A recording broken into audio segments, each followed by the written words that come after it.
This is good. You're going to have to bear with me because it might be challenging to verbalize.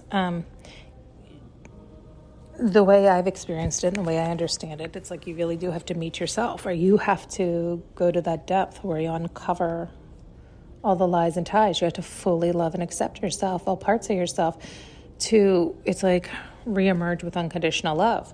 But oftentimes people do settle along the way, only because as you're digging, right, even if you get off the first layer, you're like, oh my God, this is amazing. And then there's another layer and another layer and another layer, but you don't always notice that. So it's like each layer you might be like, oh my God, I reached it. This is phenomenal, because you've never experienced that level or layer before, that depth, that love. And so you think you've reached, quote, it every time, only to discover more if you continue to keep going, right? And so many times people don't, because again, they don't realize they can keep going. They really think they've reached it. And this has happened to me many a times where I've shared with you, don't do that either, because then you get disappointed that you haven't reached it, right? Like you end up looking at the other side of the stick. So, okay, how do I get this out? So oftentimes people do settle for the less than, they settle for the less than, and then they don't certainly think that at all. And I don't want you to start thinking that, right? Then you'll start looking at all your decisions like, okay, let's help me here. So as unconditional love works with me often, and I've shared that, okay, how can I say this? So I think a lot of people do, right? A lot of people work directly with unconditional love. They're able to reach that highest vibration and translate from there and work with that energy. But many people think they have. So they think they're at that highest vibration, only to encounter others who are at a higher vibration. And they're like, oh shit, I haven't yet. And again, be careful with that, because it's not to shame or disappoint or upset, right? It's like, motivation to keep going. Yet it's like the energy that's coming through them, even though they believed it was unconditional love, they start to realize it has some conditions or some limits or something. So they thought they were limitless. They thought they were whatever. And then they realize, oh shit, I'm not working with the high. Like I have more work to do. We all always do. But this is why it's challenging to verbalize this. So it's all inside of you that you have to unlock, right? And yet, I know I'm giving you two different imageries here, but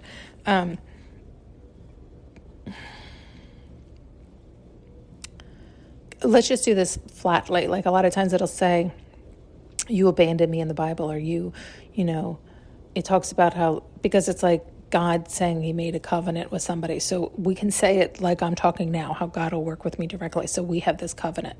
But if I abandon myself, or him, it's the same thing, and started to devote my time and attention to like another human being, right? Then it's like I drop down. It's like I can no longer handle the power of unconditional love, right? And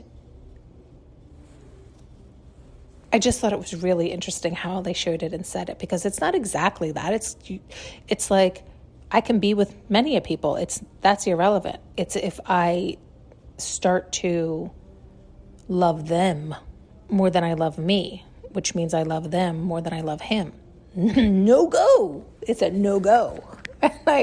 So when they showed it this way, hopefully you've heard or understand it enough there. I was like, oh, well then fuck everyone, right? Like we're not doing that. We're not jeopardizing that, right? But you've heard me say that many a times where it's like, I'm not jeopardizing my alignment. I've done that too much in my life. I've learned that lesson the hard way more than once, which would imply I couldn't fucking fully learn it for some reason, right? The idea of continually running into the fire. So of course we can translate that a million different ways as well. Nonetheless, I thought that was an interesting way to say it and see it. And yet it's also, I guess, written that way in the Bible all the time, when people break their covenant with God, with unconditional love, with their alignment with themselves, when they dishonor themselves and they go outside themselves, so they go into war, or they go into another lover's arms, or it's whatever they're doing, if they leave their alignment and get outside themselves. That's what it talks about constantly in the Bible. It's like They have now left. They walked with God. They walked in their alignment. They stayed aligned. They stayed true to them. They stayed loving to themselves for 800 years and then fell asleep, right? And sometimes that's what it is. It's like that's what it takes for us sometimes, which we could flip this upside down all the time. But it's like, I know that was for me. It was like, what shiny thing? What's the thing that is going to have me lose my alignment? And it happens, right? Like you don't know it's happening until it's happened and you're in the throes of it and you're like, motherfucker, got me off my damn throne, got me off my seat, got me out of my alignment. Motherfucker. This is why it's like people will say they'll die for you, because that's what happens. You die, your alignment dies, your contract dies, your ego dies. You lose your contract when you step out. Boy, do you get a beating. You get a beating before you can get back home. But then you learn that lesson. So it's almost like we all have to do that. And some of us can hold tighter longer to our alignment. And so then we fall later in life. Right? Like, took you fucking long enough for us to knock you off your damn seat. But it's almost like you have to get knocked off to get back on. I guess it's also the idea of you didn't appreciate it. It's all the same stories, right? It's like the stories of Adam and Eve. It's the same stories. Like they didn't appreciate where they were at. They didn't know it was the Garden of Eden. They didn't know it was heaven. They didn't know it was bliss. They didn't know it was spectacular. So they had to go to the depths of hell to be like, fuck, get me back home, right? Where I've shared this with you many a times where it's like, I don't know that I like that, God. Let's have a discussion. Let me tell you why you're wrong on your book. Let me tell you how to do it. If I don't like something, we don't need to make it hell for me to like what you're telling me I must accept. No. This is spectacular, but this is my baseline. So we're only going up from here. Let's work on that. Work harder. Do better. Let's figure this out. Do you understand? Does this make sense to people? I am God's favorite, but you do question sometimes why, because I don't really let up on him.